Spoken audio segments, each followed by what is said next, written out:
Okay, good morning. So, dito pa tayo sa Baguio City ngayon. Pauwi na ng Isabela. Pero bago po tayo uwi, punta muna tayo ng Baler sa Dinadjawan at may ayusin po tayo doon.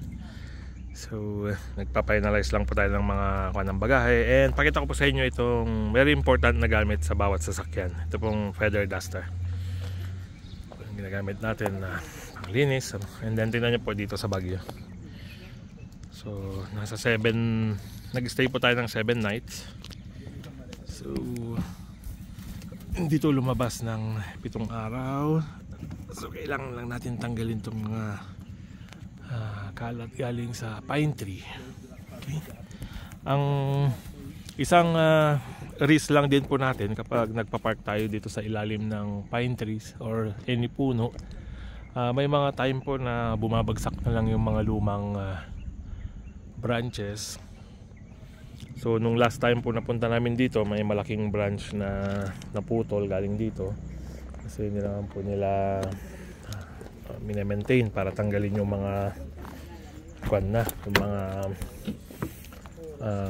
bulok ng mga branches niya. So yun na lang po yung risk. Kaso wala naman po tayong ibang mapagpaparadahan. So tinatake na lang po natin yung risk na yan. Okay. So ito po, napakalaking bagay po nito. Kaya ito actually galing sa jeepney natin, hiniram ko lang. Kasi wala pang sarili itong Grandia.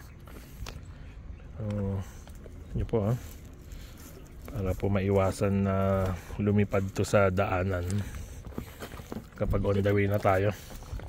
Okay. So, yan po ang ating magic feather duster. May maganda pa po nito yung balahibo ng manok, pero wala po akong mahanapan. Normally nakikita ko siya sa Manila doon. Kaya lang medyo matagal na po tayong hindi nakakapasyal doon. So pag meron po, nankuha tayo nun. Kasi gustong gusto po yun nung ka-office mate ko dati sa Singapore. Gustong gusto niyang magkaroon ng ganon. Singaporean Chinese po siya na babae. Kaso hindi ako nagkaroon ng chance na ibilhan. So pag karoon ng chance, bilan po natin. Padala natin sa kanya. Matutuwa yun. Okay. So ating bagahe ngayon. And ito po may nabili tayo sa Baguio, Everlasting. Good for 1 year daw po ito, pang matagalan na bulaklak. Kaya kung gusto nyo pong magbigay ng bulaklak sa inyong girlfriend, recommended ko po itong Everlasting. Tipid, 1 taon hindi kayo kailangan magbigay ng refill ng bulaklak. Okay. So ilalagay yung Everlasting. Medyo marami po tayong bagahe. Ito po ang ating cargo loader master na si Joy Joy.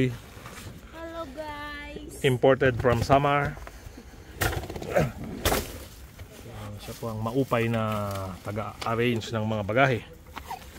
Okay. Joy Joy, pahay nga. Hello guys. Hi. Okay. So pag na-final po natin, then let's G na.